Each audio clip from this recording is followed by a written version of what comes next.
درخت جتنا اونچا ہوگا اس کا سایہ اتنا ہی چھوٹا ہوگا، اس لیے اونچا بننے کے بجائے بڑا بننے کی کوشش کرو۔ زمین کے اوپر عاجزی کے ساتھ رہنا سیکھ لو، زمین کے نیچے سکون سے رہ پاؤ گے۔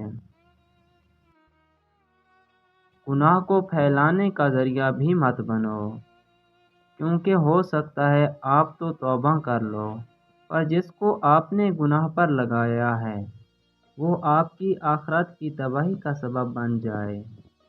اپنی زندگی میں ہر کسی کو اہمیت دو، جو اچھا ہوگا وہ خوشی دے گا اور جو برا ہوگا وہ سبق دے گا۔ اپنی زندگی ایسے جیو کہ اللہ تعالیٰ کو پسند آ جاؤ۔ دنیا والوں کی سوچ تو روز بدلتی رہتی ہے۔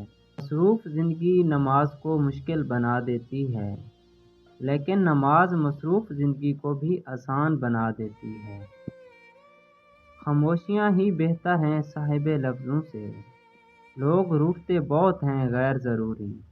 تنقید وہ تلوار ہے جو سب سے پہلے خوبصورت تعلقات کا سر قلم کرتی ہے۔ آج تک سمجھ نہیں آ سکا اپنے بچوں کا پیٹ پالنے کے لیے 12 گھنٹے تک کام کرنے والوں کے پاس مسجد میں جانے کے لیے 10 منٹ کیوں نہیں ہوتے۔ انسان کا دل توڑنے والا شخص اللہ کی تلاش نہیں کر سکتا۔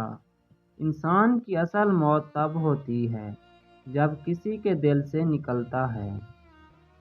نماز کی فکر اپنے اوپر فرض کر لو، خدا کی قسم دنیا کی فکر سے آزاد ہو جاؤ گے اور کامیابی تمہارے قدم چومے گی۔